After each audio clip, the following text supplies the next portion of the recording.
சுஜாதாவின் சிறுகதைகள். உஞ்சவிருத்தி. வாசிப்பது சந்தீப். சில ஆண்டுகள் வடக்கே இருந்துவிட்டு ஒருமுறை ஸ்ரீரங்கம் போன போது வழக்கம்போல் ரங்கு கடையில் போய் உட்கார்ந்தேன்.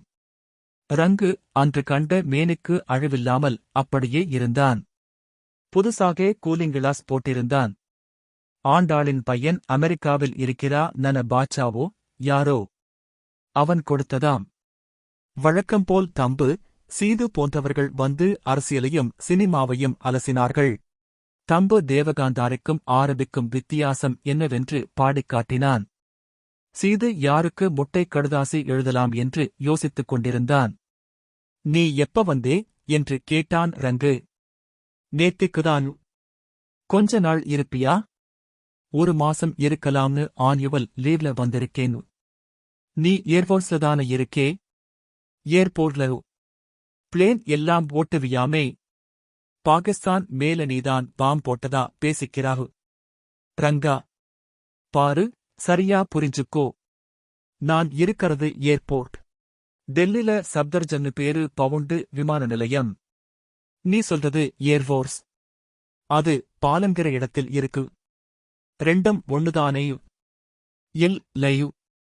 பின்ன ஏர்போர்ஸ்ல யார் இருக்கா? மேலச் சித்திரை வீதில ரங்காச்சாரிடா அது. அவன் கூட பைலட் இல்லையு. ஏர்போர்ஸ்னா எல்லாரும் பறக்க மாட்டாளோ? மாட்டா. அப்ப நீ ஏர்போர்ஸ்ல இல்லை? ஏர்போர்ட். ஏர்போர்ட். பின்ன யாரோ நீ பிளேன் ஓட்டறதா சொன்னாளே? அது சின்ன பிளேன். Training plane. ஏர்போர்ட்ல பெரிய பிளேன் தான் இருக்கும். போட்டு குழப்பறாங்கப்பா. நான் அவனுக்கு மேலும் விளக்கும் முயற்சியை கைவிட்டேன். ரங்குவின் உலகம் அவன் வீடு, கடை இரண்டை விட்டு வெளியே எதும் கிடையாது. உலகம் முழுக்க அவன் கடைக்கு அரட்டையடிக்க வரும். இவன் இடத்தை விட்டு நகரமாட்டான். பெருமாளைக் கூட பங்குனி, சித்திரை உற்சவங்களில் கடையைக் கடந்து செல்லும்போதுதான் சேவிப்பான். அப்போது ஒரு கிழவனார் கையில் சொம்புடன் ஒரு சிறுவன் குச்சியை பிடித்துக் கொண்டு அழைத்துச் செல்ல, உயர்வர உயர்நலம் உடையவன் எவனவன் என்று ஏறத்தாழ உளறலாகச் சொல்லிக் கொண்டு நட்ட நடுத்தெருவில் வந்து கொண்டிருந்தார். முகத்தில் ஒரு வாரத்துக்கு உண்டான வெண்தாடி, மார்பில் பூணூல், சவுக்கம், 16 வேஷ்டி. ரங்கு, இது யாரு? இவர் பேரு தேசிகாச்சாரி. ஜீபினு ஹைஸ்கூல்ல மேட் டீச்சர் இருக்காரே, அவரோட அப்பாவு. ஆமாம். எதுக்கு சொம்பை கையில வெச்சுண்டு பிரபந்தம் சொல்லிண்டு போறார்? யாரோ அவர் சொம்பில் அரிசி போட்டுவிட்டு வணங்கி விட்டுச் சென்றார்கள். உஞ்சவிருத்தி. புரியலை. ஜிபி இவரை வெச்சு காப்பாத்தலையா? அதெல்லாம் இல்லை. பிடிவாதம். பணம் காசு இல்லையா? ஜிபி நிறைய சம்பாதிக்கிறாரே. இவருக்கே நிறைய சொத்து இருக்கு. சித்திரை வீதில ஜிபி இருக்கற வீடு இவர்துதான். மகேந்திர மங்கலத்தில் நிலம் எல்லாம் இருக்கு. உஞ்சவிருத்தின்னா பிச்சை எடுக்கறதில்லையோ? ஆமாம். பவதி பிக்ஷாம் தேஹி ன்னு சொல்லலே. அவ்வளவுதான். புரியலை ரங்கு. சில வேளையில பெரியவர்களுடைய பிடிவாதங்கள் புரியாது நமக்கு. இந்த பிராமணனுக்கு வீம்பு. போக்கடாத்தனம். ஜிபி என்னும் பார்த்த சாரதி செயலாக இருப்பவர். கணக்கு பாடப் புத்தகம், நோட்ஸ் எல்லாம் போடுபவர். லட்சக்கணக்கில் விலை போகும். எலுசியக்கு ஒரு செக்ஷனுக்கு கிளாஸ் டீச்சர், ஹைசக்கலில் சீனியர் டீச்சர் என்று மதிக்கப்பட்ட ஆசிரியர். தேசிய விருது வாங்கியிருக்கிறார். அடுத்த ஹெட்மாஸ்டர் அவர்தான் என்று பேசிக் கொண்டார்கள். அவர் தந்தையார் பிச்சை எடுக்கிறார் என்றால் வேணும்னுட்டே மகனை அவமானப்படுத்துறதுக்குன்னுட்டே. கண்ணு வேற தெரியலையு. கண்ணெல்லாம் நன்னா தெரியறது. தன்மேல சிம்பதியை வரவழைச்சுக்க கண் தெரியாத மாதிரி பாடசாலை பையனை வெச்சுண்டு குச்சியை பிடிச்சுண்டு போறாரு. என்ன ப்ராப்ளம் அவருக்கு? வரார். கேட்டு பாரேனு. இவ்வாறு பேசிக் கொண்டிருக்கும்போது அவரே கடைக்கு வந்து பெஞ்சில் உட்கார்ந்தார். அவருடன் கொஞ்சம் ஈரம் காயாத வேஷ்டியின் நாற்றமும் வந்தது.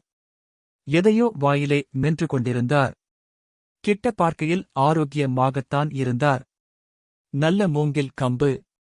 அதை பையன் ஒரு ஓரத்தில் வைத்துவிட்டு நின்று கொண்டிருக்க, ஓய் லைப்பாய், ரெக்ஸோனான்னு சோப்பு ஏதாவது போட்டு குளிக்கிறதுதா? கிட்ட வந்தாலே கத்தாழை நாத்தம். மாட்டுப் பொண்ணு எங்கடா சோப்பு கொடுக்கறா? ஒரு அண்டா தண்ணி கூட வைக்க மாட்டேங்கறா ரங்கு. ஜிபி கிட்ட சொல்லுதுதா? அவனா? பொண்டாட்டிதாசன். தொச்சு, அது என்னடா சாக்லெட்டு? பட்டை சாக்லெட் தாத்தாகு. அது எனக்கு ஒண்ணு இவனுக்கு ஒண்ணு கொடு. ரங்கநாதா என்று பெஞ்சில் உட்கார்ந்து, தீர்த்தம் இருக்குமா? என்ன வெயில், என்ன வெயில். ரங்கு சாக்லெட் எடுத்துத் தர, மடியிலிருந்து 5 ரூபாய் நோட்டை எடுத்துக் கொடுத்தார். நீ யாரு? கோதை பேரன்தா என்றார் என்னை பார்த்து. ஆமாம் மாமா. நீ ஏர்போர்ட்ஸ்ல இருக்கியா? ஏர்போர்ட்? மாமா, எதுக்காக இந்த வெயில்ல அலையறீங்க? வெயில் தாழ வீதி பிரதட்சணம் போகக்கூடாதா? பாரு, வைஷ்ணவனா பொறந்தா பஞ்ச சம்ஸ்காரங்கள்னு 5 காரியங்கள் செய்யணும். அதான் ஐயங்கார். ஊர்த்வ புன்றம், சமாசிரணம், திருவாராதனம், ஆசாரியன்கிட்ட உபதேசம் கேக்கறது, பரநியாசம் வாங்கிண்டப்ரம் உஞ்ச விருத்தி. பிச்சை போடற அரிசியைத்தான் சாதம் வெச்சு சாப்பிடணும். மாமா, அதெல்லாம் வசதியில்லாத வாளுக்கு. இல்லை, வைஷ்ணவனா பொறந்த எல்லாருக்கும். உனக்கு, எனக்கு. அந்த நாராயணன மகாபலிகிட்ட யாசகம் போனான். நீங்க இப்படி தெருவில போறது அந்த கடமையை நிறைவேற்றறதுக்காகவா? ஆமா, வேறென்ன? உங்க ஃபேமிலியில அவாளுக்கு சங்கடமா இருக்காதோ? எதுக்குச் சங்கடப்படணும்? எதுக்குங்கறேன்? இல்லை மாமா. உங்க சன் பெரிய கணக்கு வாத்தியார். ஹெட்மாஸ்டர் ஆகப் போறார். நேஷனல் அவார்டெல்லாம் வாங்கினவர். அதனால மத்தவாள்லாம் என்ன நினைச்சுப்பா? தோப்பனாரை சரியா வெச்சுக்காம தெருவில யாசகம் பண்ண அனுப்பிச்சுட்டார் பாரு இவர். என்ன வாத்தியார்னு தானே நினைச்சுப்பா? நினைக்கத்தான் நினைச்சுப்பா. அதுக்கு நான் என்ன பண்ண முடியும்? ரங்கு சில சமயம் பட்டென்று போட்டு உடைத்து விடுவான். ஓய், உமக்கு மாட்டுப் பெண்ணோட சண்டை. ஜிபி அவ பேச்சைக் கேட்டுக்கறார். அந்த கோபத்தைத்தான் நீங்க இப்படி அவரை அவமானப்படுத்திக் காட்டறீர்னு ஊர் உலகமெல்லாம் பேசிக்கிறது. உஞ்ச விருத்தி குஞ்ச விருத்தியெல்லாம் சால்ஜாப்பு. சரி, அப்படியே பேசிக்கிறான்னா நீ என்ன செய்யணும்? அவர் நீ என்று அழைத்தது ரங்குவை அல்ல, அங்கு இல்லாத தன் மகன் ஜிபியை. நீ என்ன செய்திருக்கணும்? அப்பா, நீங்க சொல்றதுலயும் நியாயம் இருக்கு. கொஞ்சம் தழைஞ்சு போங்கப. பா, நானும் அவளை தூக்கி எறிஞ்சு பேசாம இருக்கச் சொல்றேன்னு சமாதானமா போகலாம் இல்லையோ? எப்ப பார்த்தாலும் அவ சொல்றதுதான் ரைட்டு, அப்பா. வாயை மூடுங்கோன்னு அதட்டினா எனக்கு எப்படி இருக்கும்? தனியா இருந்து பாருமேன். அதைத்தான் யோசிச்சுண்டிருக்கேன்.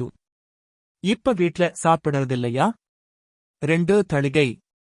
எனக்கு உண்டான ஒரு மெந்திய குழம்பு, அப்பழத்தை நான் பண்ணிக்கிறேன். ஒரு நெய் கிடையாது, கரமுது கிடையாது, தயிர் கிடையாது. மோர்தான். ஓட்டல் சாப்பாடு ஒத்துக்கலையே ரங்கா. பேதியாரது. அவா என்னவோ சாப்பிட்டுட்டு போகட்டும். எனக்கு பிள்ளை. அவனோட பேசியே 1 மாசம் ஆச்சு, ஒரே ஆத்துல இருந்துண்டு. இதெல்லாம் சரி, உஞ்ச விருத்தி எப்டி உடம்புக்கு ஆறுது உமக்கு? ரேஷன் அரிசியும் புழுங்கரிசியும் கைக்குத்தலும் கலந்திருக்குமே. ஏதோ ரங்கநாதன் கிருபையில கல்லையும் ஜீரணிக்கிறது இந்த வயிறு. ஓடிண்டிருக்கு வண்டி. இன்னும் எத்தனை நாள்? பார்க்கலாம். நான் செத்துப்போ நன்னா, இந்த பாடசாலை பையன்தான் எனக்கு கொள்ளி போடணும். கேட்டுக்கோ ரங்கு. நீர் எங்கே செத்துப் போவீர்? இருக்கறவாளை சாகடிச்சுட்டுத்தான் போவீர். ஆயுசு கெட்டி உமக்கு. அவர் மறுபடி வீதி பிரதட்சணத்துக்குப் புறப்பட, ஸ்ட்ரேஞ்ச், வெரி ஸ்ட்ரேஞ்ச் என்றேன். ஹைஸ்கூல் எப்படி நடக்கிறது என்று. என் கிளாஸ்மேட்தான் கரஸ்பாண்டெண்டாக இருந்தான். அவனை விசாரிக்கப் போயிருந்தபோது ஜிபியை சந்தித்தேன். பொதுவாக மேத்ஸில் மல்டிபிள் சாய்ஸ் கேள்விகள் வந்து தரமே போய்விட்டதாகச் சொன்னார். அவரேதான் ஆரம்பித்தார். அப்பாவை பாத்தியோ? பார்த்தேன் சாரு. என்ன பிடிவாதம் பாத்தியா? அவர் சொல்றதை பார்த்தா அவருக்கு சோறு தண்ணி கூட சரியா கொடுக்கறதில்லேன்.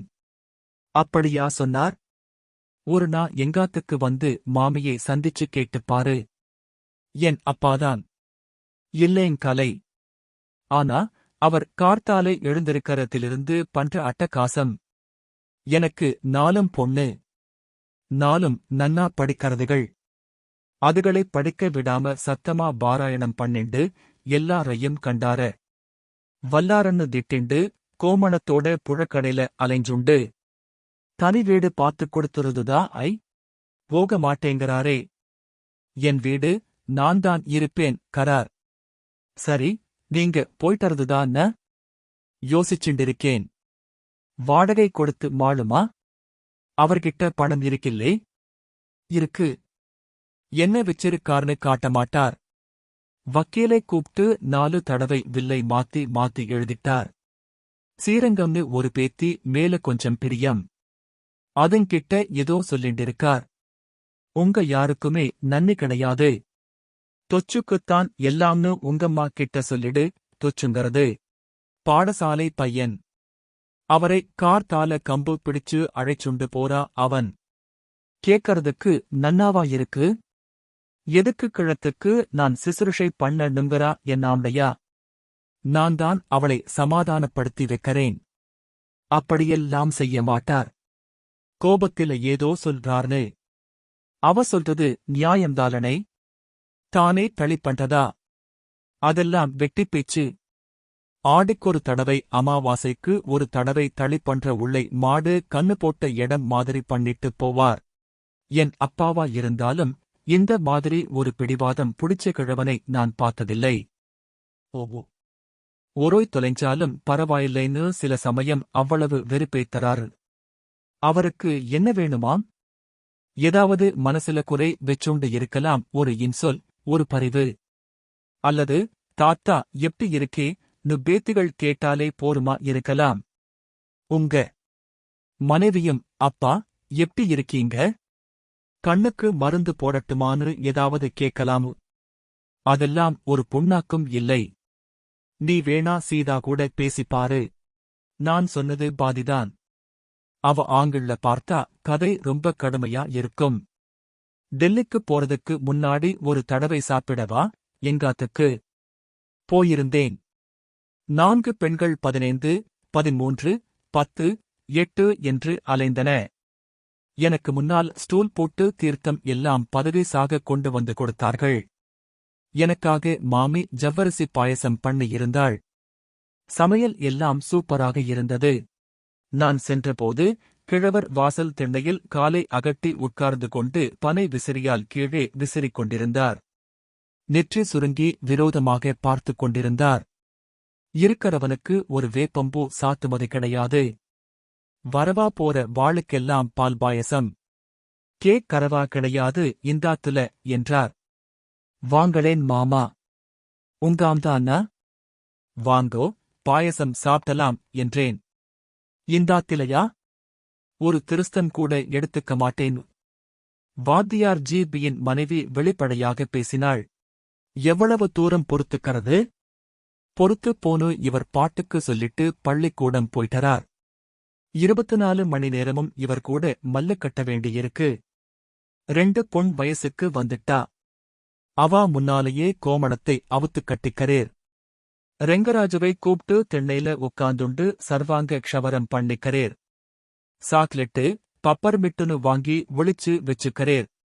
பாட சாலை பையன்களுக்கு கொடுத்தாலும் கொடுப்பேர். பேத்திகளுக்கு கொடுக்க மாட்டேர். அதுகளை படிக்க வைக்கிறதே அவருக்கு பிடிக்கலை. என்னை கண்டா ஆகவே ஆகலை. இதுக்கெல்லாம் ஆதாரமா ஒரு சம்பவம் அல்லது காரணம் இருக்கணும் மாமி. இருக்கு. அதைச் சொல்லிட்டுத்தான் ரசாபாசமாயிடுத்து. எங்காத்தில எனக்கு நிறைய செஞ்சிருந்தா. அதை அவர் அலமாரில வெச்சு பூட்டியிருந்தார். மாமியார் போற வரைக்கும் அதை நான் பார்த்தேன்.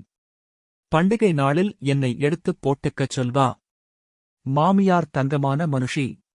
அவர் போனதும் இது ஏதோ தங்கை பொண்ணு கல்யாணத்துக்கு எடுத்துக் கொடுத்துடுத்து போல. பாலிஷ் போட்டு வெள்ளிப் பாத்திரத்தையெல்லாம் கொடுத்திருக்கேர். போனா போறது சொல்லிருக்கலாமில்லையா? ரங்கநாதன் கிருபை இவரும் சம்பாதிக்கிறேர். ஒரே ஒரு தடவை எச்சுமிக்கு தோடு செஞ்சு போடலாம். அப்பா அம்மா என் நகையெல்லாம் எங்க வச்சிருக்கான்னு கேட்டதுக்கு, நகையா? உன்னை எதிர்ஜாமீன் இல்லாம இலவசமா கல்யாணம் பண்ணிண்டோம். உங்காத்துல உனக்கு என்ன போட்டா? உங்கப்பன் ஏமாத்திட்டான் நார். எனக்கே தெரியும். எனக்கு எத்தனை கேஷா கொடுத்தா, வைர மோதிரத்துக்கு, பட்டு வேஷ்டிக்குன்னு. எத்தனை நகை போட்டான்னுட்டு.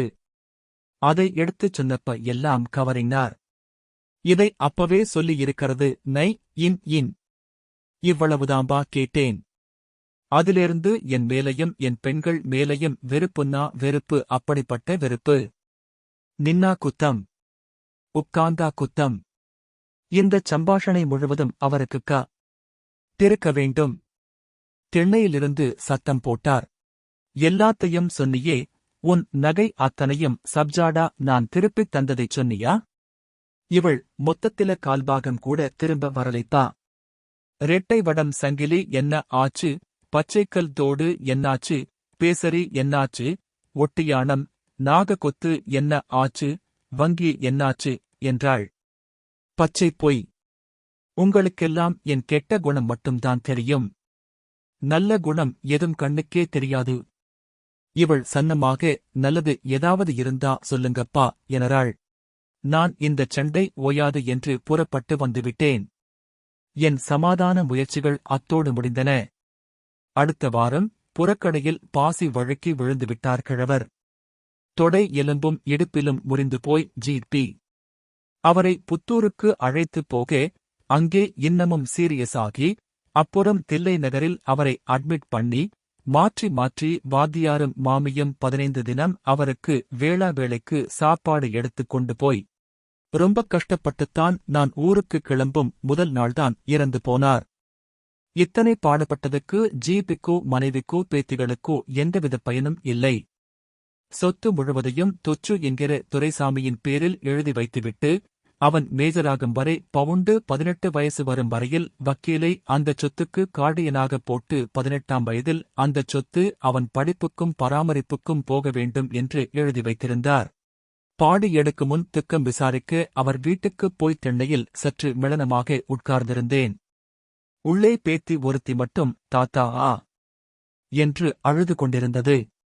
உஞ்ச விருத்திக்கு அழைத்துச் சென்ற பாடசாலை பையன், மாமா, நாளிலிருந்து வர வேண்டாமா? வேற ஏதாவது ஒத்தாசையா இருக்கேன என்றான். இந்த ஆமே உன்னுதுதா என்றார் ஜி.பி. விசும் பலுடன். அவனுக்கு புரியவில்லை. மாமிக்கு ஆத்துப் போயிற்று. என்ன பாவம் பண்ணோம்னு இந்த தண்டனை கொடுத்துட்டுப் போனார் கிழவனார். எங்கப்பாம்மா போட்ட நகை எங்கேன்னு கேட்டது ஒரு பெரிய தப்பா? அதுக்கு இத்தனை பெரிய தண்டனையா? ரங்கு ஜி.பியிடம், ஓய், இது பிதுரார்ஜித சொத்து. அதை எழுதி வைக்க கிழத்துக்கு உரிமையே கிடையாது. கிறுக்கு பிடிச்சாப்ல இப்படியெல்லாம் வில் எழுதினா கோர்ட்டில ஒத்துக்க மாட்டா. சண்டை போட்டு வாங்கிடலாம். ஜி.பிதான், ரங்கு, நமக்கு எது உண்டு எது இல்லைன்னு தீர்மானிக்கிறதெல்லாம் ஸ்ரீரங்கநாதன்தான் என்றார்.